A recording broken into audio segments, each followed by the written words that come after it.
The iPhone 16 series is set to be unveiled in under a month. Although the anticipated launch is still a few weeks away, a recent leak offers an early look at what the standard model has in store for us this year. Fresh hands-on images shared by a Reddit user appear to depict dummy units of the iPhone 16.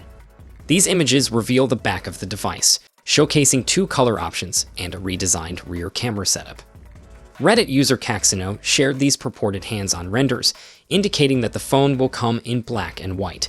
The images highlight a vertically aligned dual rear camera system, reminiscent of the iPhone X's pill-shaped camera module, which is expected to feature spatial video recording capabilities. In contrast, the current iPhone 15 has a diagonal camera layout, with spatial video recording available only on the Pro models. Notably, the flash seems to be positioned separately from the main camera module, flush with the rear panel to the right of the two cameras, aligning with earlier leaks. In the meantime, tipster Sonny Dixon has posted an image on X showcasing the color options for the iPhone 16 Pro.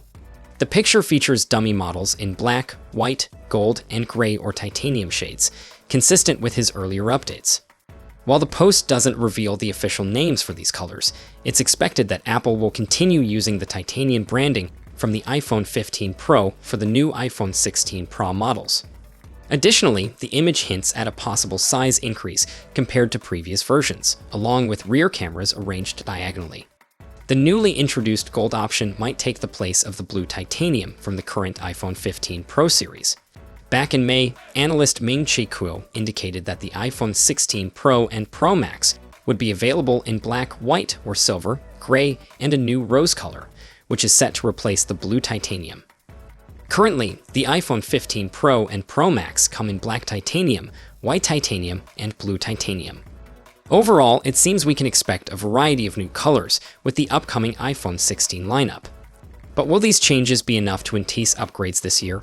Share your thoughts in the comments below, and for more updates, be sure to check out our channel. Until next time, take care.